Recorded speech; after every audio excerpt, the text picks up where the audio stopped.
Hi friends, welcome back to the channel. If your search bar is not working or if you are trying to type anything on your search bar and it is not working, in this video I will show you solution. So let's start. First, press Window key and R together to open your run command. Now you have to type a command c:/windows/system32. Type this command, then press enter. Now you have to search for a file named ctfmon.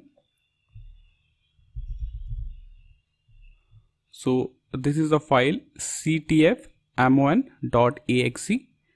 Right click on it, then go to send to option and click on desktop. Create a shortcut. Click on this option.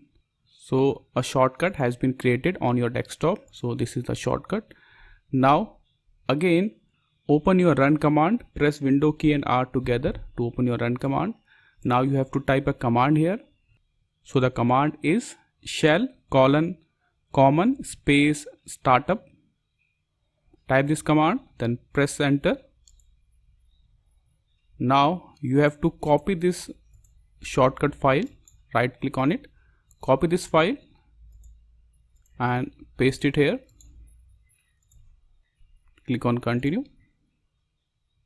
That's it. Now close this and restart your system and it will fix your search bar issue on your Windows 10 operating system. This is all for the video. Thank you.